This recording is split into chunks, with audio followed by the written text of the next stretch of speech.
When you hear the name Patterson-Gimlin, your mind probably jumps to that grainy, 1-minute clip of a large, hair-covered creature turning to glance at the camera as it strides through a clearing near Bluff Creek. Filmed in 1967, this now iconic footage by Roger Patterson and Bob Gimlin has become the most scrutinized and debated piece of evidence in cryptozoological history. Despite decades of advances in film, digital effects, and costume design, no one has definitively debunked the footage or recreated it convincingly. For some, it's a clever hoax. For others, it's the best piece of evidence we currently have that Bigfoot is real. A glimpse into the unknown. Roger Patterson and Bob Gimlin were not scientists or filmmakers by trade. They were former rodeo men with a shared curiosity about the legend of Bigfoot. On October 20th, 1967, while exploring Northern California's Six Rivers National Forest near Bluff Creek, they claimed to have encountered a large bipedal creature unlike any known animal. Patterson, already holding a camera for a Bigfoot-themed documentary he'd been working on, managed to capture a minute of footage that would change cryptid lore forever. In the film, the creature appears to stride naturally on 2 legs before glancing over its shoulder in what has since become frame 352, arguably the most famous image in the world of cryptozoology. Skeptics were quick to call it a hoax.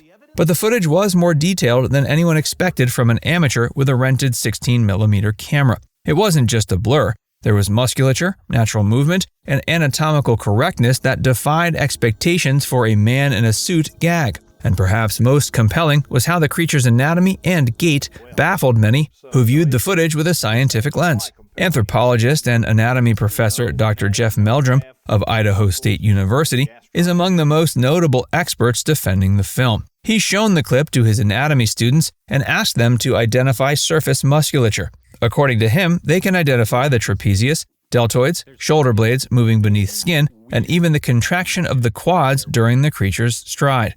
These features are consistent with living anatomy, not costumes.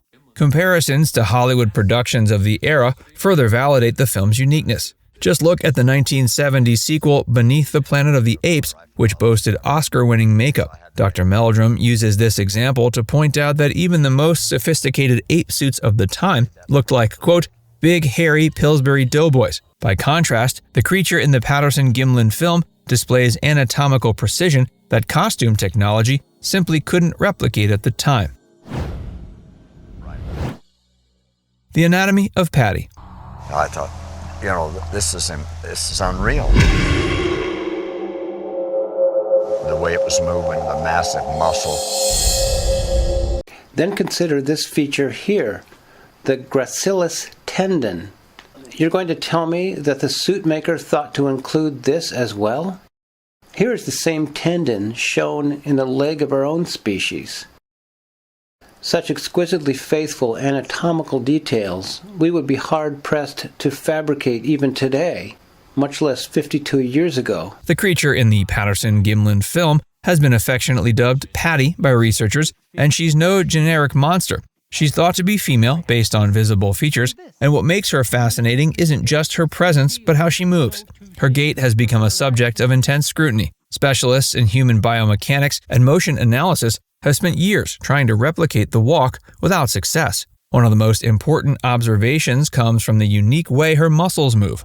Dr. Meldrum has repeatedly emphasized the visible contractions of major muscle groups, like the erector spinae running down her back, moving naturally beneath the skin. Costume suits of the 60s didn't have artificial muscles, or any means to replicate the fine, coordinated muscle flexion seen in the footage. This would require a level of anatomical knowledge and fabrication skill that Hollywood itself was struggling to achieve at the time. Then there's the matter of the foot movement.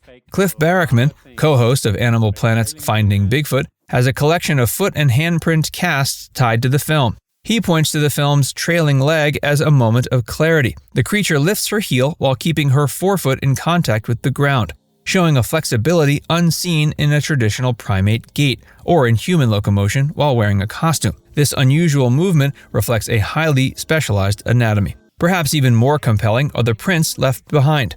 The film site contained a clear trackway of large footprints, which were photographed and cast by Patterson and Gimlin shortly after the encounter. Professor Meldrum later analyzed one of these prints and identified a unique pressure ridge, a sign of mid-foot flexibility. It's a trait consistent with a divergent evolutionary path from apes and humans, and one that would be nearly impossible to fake. These anatomical anomalies continue to intrigue experts. Even when biomechanical specialists try to recreate Patty's walk using humans in suits, the results fall short.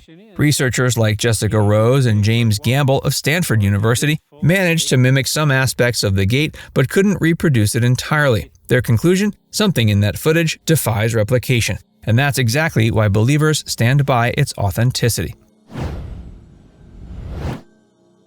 Skeptics and suit theories. Do you think the Gimlin footage is real? Patterson-Gimlin footage? 100% fake. Fake? Yeah, it looks fake. The guy in a suit? Yeah, 100%. There's so many problems with that. First of all, Roger Patterson literally got arrested for writing a bad check to pay for the camera that he used to film that. They went there specifically to film it. The guy, Bob Hieronymus, who says he was Bigfoot, when you see him walk, he's this big old gangly cowboy-looking dude. When you see him walk, he walks exactly like that Bigfoot thing. You think it was him? 100%. Huh. Yeah. They even have a receipt from a gorilla suit that they bought. They said we'll pay you $1,000 and it'll only take about 10 minutes. So I was 26 years old at the time. I jumped on it, you know. Despite the compelling evidence presented by anatomists and motion experts, skeptics have remained vocal. The most persistent theory suggests that the film simply shows a man in an ape suit. Over the years, various people have come forward to claim involvement in such a hoax, including costume maker Philip Morris and Yakima local Bob Hieronymus, who said he wore the suit. Morris claimed he sold Patterson a costume designed for carnival use and even offered demonstrations showing how the suit could have been worn. However, Morris never produced the original suit, nor documentation proving the sale. The suit he used in his demonstrations was noticeably inferior to what appears in the film, baggy, stiff, and lacking the anatomical detail seen in Patty. Even National Geographic's recreation effort, based on Morris's story, resulted in a costume that bore little resemblance to what's captured in the original footage. Bob Hieronymus' story, meanwhile, is riddled with inconsistencies. He claimed the suit was made of horsehide and described donning it in pieces. But Morris stated that his suits were made from synthetic Dynel. Additionally, Hieronymus said the suit had no separate hand or foot components, contradicting Morris's design. Without hard evidence, their claims remain anecdotal. Hollywood professionals have weighed in. The special effects team at Universal Studios said they couldn't replicate the footage without inventing new systems of artificial muscles. Disney technicians also concluded that if it was a suit, it was unlike anything they could create at the time. Even John Chambers, the Oscar-winning designer for Planet of the Apes, denied involvement and doubted anyone could have pulled off such a hoax using 1960s technology. The footprints speak. The first evidence of skin ridge detail, which all primates have on the palms of their hands and soles of their feet, was evidenced in examples of footprints that come from this habitat.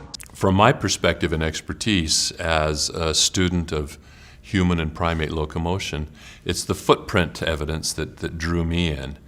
And likewise, many of my scientific predecessors, Dr. Grover Krantz, Dr. John Napier, it was likewise the composite data set of the footprints that compelled them to take this matter seriously. Something, as Dr. Napier said, something is leaving footprints. For many researchers, the film itself isn't even the strongest evidence. It's the prints left behind.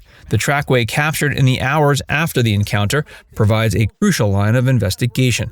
Not only were these prints unusually large, but they also demonstrated key features absent in fakes: flexibility, depth, pressure points, and a mid-foot break. These characteristics suggest a foot anatomy radically different from humans or apes. Cliff Barackman and Jeff Meldrum both emphasize the pressure ridge, a slight bulge that appears in the midsection of the foot, created during push-off. It's consistent with a type of locomotion that uses the midfoot as a spring-like mechanism, a trait not found in humans. Meldrum has tracked this feature in prints found across decades and continents. It appears again and again, suggesting a biological consistency that's hard to dismiss. And the stride length and depth of the footprints point to a creature with significant mass and unusual biomechanics. The prints were deeper than those made by Patterson and Gimlin themselves, even though they wore boots and carried gear. This indicates a creature that weighed significantly more than a human of similar height. The prints also exhibit dermal ridges, fine skin details like fingerprints that have shown up in multiple casts taken over the years. While some skeptics argue these could have been added later, researchers point out they appear in casts from different parts of the country and different decades, again suggesting biological uniformity rather than human fabrication. What's perhaps most convincing is how consistent these features remain across time. From the Bossberg Cripplefoot tracks in 1969 to more recent finds in the Pacific Northwest, the same pressure ridge and foot flexibility show up repeatedly. It all points back to the film, where Patty's foot behavior seems to match perfectly. If the Patterson-Gimlin film was a hoax, it would have had to include anatomical, biomechanical, and dermal details decades ahead of its time. Now it's time to hear from you. Do you think the film shows us a real unknown creature, or is it an elaborate hoax? Let us know your thoughts in the comments section below.